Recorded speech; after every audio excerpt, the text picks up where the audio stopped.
Hello अस्सलाम वालेकुम। Hello viewers, Iqbal international law service से हाजिर है एक नया टॉपिक के साथ। मैं हूं मोहम्मद इकबाल खान एडवोकेट। आज का जो हमारा टॉपिक है, लीगल टॉपिक है, उसका नाम है responsibility of the children, youth की क्या रिस्पॉन्सिबिलिटी है, what are the responsibility of the youth.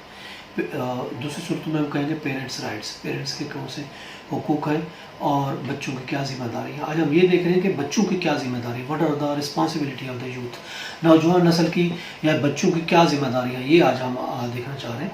देखें, जिम्मेदारी वो चीज़ है कि जिनको जानना बहुत ज़रूरी है बच्चों के लिए।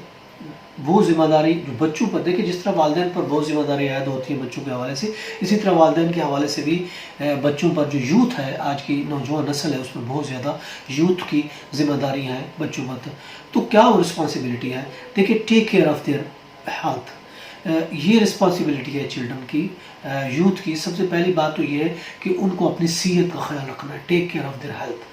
और ये वो रिस्पॉन्सिबिलिटी है जिससे हर यूथ को, हर नौजवान नस्ल को जानना बहुत ज़रूरी है। पहली बात तो ये टेक केयर ऑफ हेल्थ, वो अपनी हेल्थ का सबसे इंपॉर्टेंट बात है कि सेहत इंपॉर्टेंट चीज़ है। सेहत है तो दुनिया है, सब कुछ है, अगर सेहत नहीं है तो फिर कोई चीज़ नहीं है। तो बेस्ट जो चीज़ बनती है हेल्थ की बनती है। तो take care of their health, उनको चाहिए, बच्चों को, जो यूथ को, सबसे पहले इंपॉर्टेंट जो बात है अपनी सेहत का ख्याल रखें, take care of the health, ये सबसे इंपॉर्टेंट चीज़ है। और इसके अलावा अपनी जो पर्सनल हाइजीन है, उनका बहुत ज़्यादा सफाई सुथराई, खाना पीना, बैलेंस डाइट, इस चीज़ का उनको चाहिए कि वो हेल्दी डाइट लें, हेल्दी खुराक लें, और इसके अलावा एंड ऑफ रेस्ट करें। ये बहुत ज़रूरी है उनके लिए। एक बुनियादी जो चीज़ है उसकी हेल्थ की है। हेल्थ के लिए क्या चीज़ है? ये हेल्थ के लिए यही है कि वो अपनी हाइजीन्स का ख्याल रखें, अपनी सफाई सुथराई का ख्याल रखें, अपनी बेसिक खुराक का ख्याल रखें, अच्छी खुराक, हेल्दी जो बैलेंस डाइट खुराक है वो उसका इस्तेमाल करें। और जो आराम का जो टाइम है उसको कम से कम अपने आराम के टाइम में आराम उसको करना चाहिए। और इसके अलावा वो जो है ना, अपने किसी भी, हमेशा वो जो है अब्सटेन रहे, हमेशा उन चीज़ों से दूर रहे जो उसके हेल्थ को इशू बनते हैं, जो हेल्थ को ख़राब करते हैं। उन चीज़ों से, अपनी सेहत को ख़राब करने की जो भी चीज़ें, उससे जो यूथ को चाहिए वो उससे दूर रहे। और never use, do not use smoking, alcohol, drugs, ये यूथ को इस्तेमाल नहीं करना चाहिए। उनको अपने हकूक़, उनको अपनी ज़िम्मेदारी बच्चों को जाननी चाहिए, यूथ को जानना चाहिए कि उनकी क्या ज़िम्मेदारियाँ। तो उसके ये है कि वो कभी भी स्मोकिंग, अल्कोहल और ड्रग्स का कभी भी, कोई भी नशावर चीज़ है वो कभी भी इस्तेमाल नहीं करना चाहिए। उनको पता होना चाहिए ये हमारे लिए फ़ायदेमंद है या बुरी चीज़ है। ज़िम्मेदार से बात वो फ़ैसले होते हैं जो ज़िम्मेदाराना तरीके से अदा किए जाए, ठीक है, उसको हम कहते हैं ज़िम्मेदारी से वो फ़ैसले अदा किए जाए। वो जो ज़िम्मेदार ना हो तो वो एक गलत बात है। ज़िम्मेदार होना चाहिए, एक बहुत इंपॉर्टेंट चीज़ है, और उनको ट्रस्ट होना चाहिए। अब वालिदैन की तरफ से क्या ज़िम्मेदारी है?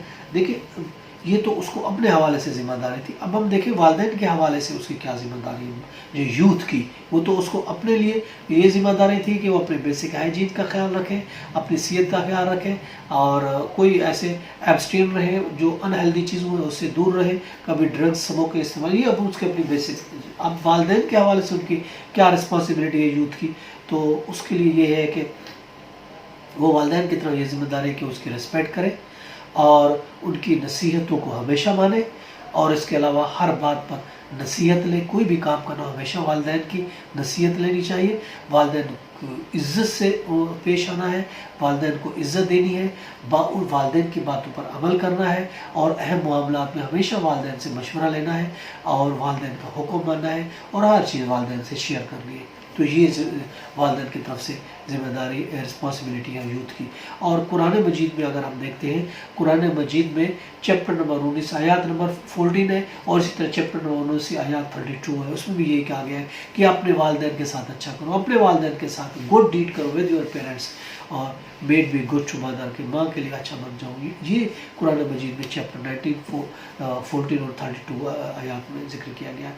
और वो अपने वालिदैन के हमेशा फर्मा बरदार बनो। 31 चैप्टर है, आयत 15 है, सूरत लुक़मान। उसका तर्जुमा ये है, अगर वो तेरे दर पे हूँ कि वो मेरे साथ किसी ऐसी चीज़ को शरीक है जिसका तुझे कुछ इल्म ना हो, तो उनको कहा ना मानना, हाँ देना, कि कामों में उनको अच्छी तरीके से साथ देना। تو یہ اللہ تبارک تعالیٰ فرمانا ہے. اسی طرح آیات چیپٹر 17 ہے یا 23 سورۃ الاسراء، اس میں یہ کہا گیا ہے اگر تمہارے پروردگار نے ارشاد فرمایا کہ اس کے سوا کسی کی بات نہ کرے اور ماں باپ کے ساتھ بھلائی کرتے رہو، اور اگر ان میں سے دونوں یا ایک تمہارے سامنے بڑھاپے کو پہنچ جائے تو ان کو اف تک نہ کہو اور نہ انہیں جھڑکو، اور ان کے ساتھ بات بھی ادب سے کرو. یہ اللہ تعالیٰ کا فرمان ہے کہ اپنے والدین کو کبھی نہ جھڑکو، ادب سے بات کرو. اسی طریقے سے چیپٹر وہی ہے 17 ہے سورۃ الاسراء، اس کے آیات نمبر 24 ہے، اس میں کہا گیا ہے اور عجز و نیاز سے ان کے آگے جھکے رہو، اور عجز و نیاز سے ان کے آگے جھکے رہو اور ان کے حق میں دعا کرو کہ اے پروردگار جیسا انہوں نے بچپن میں شفقت سے پرورش کی تو بھی ان کے حال پر رحم فرما.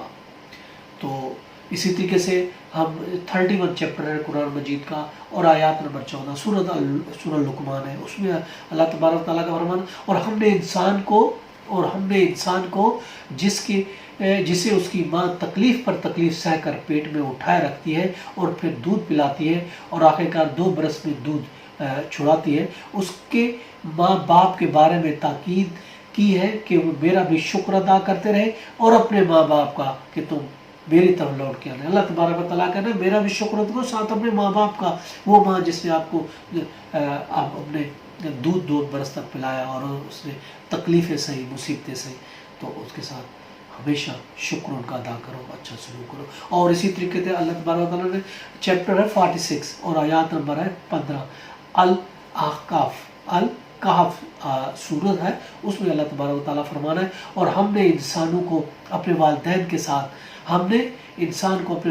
ساتھ بھلائی کرنے کا حکم دیا، اور اس کی ماں نے اس کو تکلیف میں پیٹ میں رکھا اور تکلیف سے جنا، اور اس کا پیٹ میں رہنا اور دودھ چڑھانا 2.5 برس میں ہوتا ہے، یہاں تک کہ وہ خوب جمع ہوتا ہے، اور 40 برس کو جب پہنچ جاتا ہے تو کہتا ہے اے پروردگار مجھے توفیق دے کہ تو نے جو میرے والدین نے احسان کیے میں ان کو شکر گزار ہوں اور نیک عمل کروں جن کو تو پسند کرے، اور میرے لیے میری اولاد میں تقویٰ دے. وہ اس کے بارے میں بتایا گیا ہے کہ والدین کے ساتھ کس طریقے سے آپ نے کرنا ہے. اسی طریقے سے اگر ہم دیکھتے ہیں چیپٹر 4 ہے 36 آیات میں بھی اللہ تبارک و تعالیٰ نے حتیٰ کہ یہ تک کہا گیا کہ اگر آپ کے والدین غیر مسلم ہیں تو بھی ان کے ساتھ اچھا سلوک کرو. یہ قرآن مجید میں کہا گیا حتیٰ کہ اگر آپ کے والدین غیر مسلمان ہیں تو بھی ان کے ساتھ بہت اچھا سلوک کرو. حدیث عبداللہ سے راوی ہے کہ کوئی والد کو محبت کی نظر سے، اگر کوئی والد کی نظر سے دیکھتا ہے تو اس کو ایک مقبول حج کا ثواب ملتا ہے. حدیث شریف میں حضرت عبداللہ بن عباس سے راوی ہے کہ حضرت صلی اللہ علیہ وسلم کے پاس ایک آدمی آیا تو آپ صلی اللہ علیہ وسلم نے یہ فرمایا کہ اگر کوئی آدمی اپنے والد کو محبت کی نظر سے دیکھتا ہے تو اللہ تعالیٰ اس محبت کی نظر دیکھنے کے عوض اس کو ایک حج کا ثواب دیتا ہے. تو صحابہ کرام نے پوچھا یا رسول اللہ اگر کوئی اپنے والدین کو 10 دفعہ دیکھے تو آپ نے فرمایا تو بے شک اس کو 10 مقبول حجوں کا ثواب ملے گا. مقبول کا مطلب وہ حج جو قبول کیے گیا ہے. آج تو ہر کوئی کرتا ہے، پتہ نہیں قبول ہوتا ہے یا نہیں ہوتا. تو والدین کو محبت کی نظر سے دیکھنے کا بھی اتنا ثواب ہے کہ ایک دفعہ دیکھے تو ایک مقبول حج کا ثواب ملتا ہے، اتنا درجہ ہے.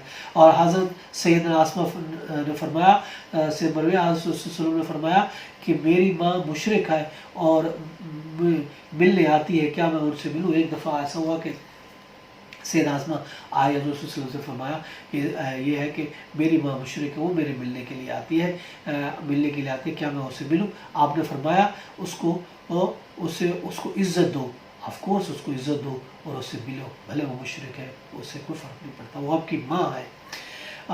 ابو دردہ سے روایت ہے کہ باپ جنت کا مین گیٹ ہے، باپ جنت کا مین گیٹ ہے، اور یہ آپ کی مرضی ہے کہ آپ پریزرو کریں، ویسٹ کریں، آپ حاصل کریں یا نہ کریں دروازے سے، یہ آپ پہ ڈیپینڈ کرتا ہے. بخاری شریف میں حضرت عبداللہ بن عمر سے روایت ہے کہ نوبل ریگارڈ فادر کے لیے یہ بھی ہے کہ مرنے کے بعد اس کے دوستوں کے ساتھ بھی اچھا سلوک کرو، حتیٰ کہ یہاں تک اب کیا کہا گیا ہے کہ یہ بھی ایک نوبل کاز ہے کہ اگر آپ کے والد فوت ہو جاتے ہیں، اگر آپ کے فادر فوت ہو جاتے ہیں تو جو اس کے دوست ہیں ان کے ساتھ بھی اچھا سلوک کرو، یہ ہے اچھا نوبل ریگارڈ۔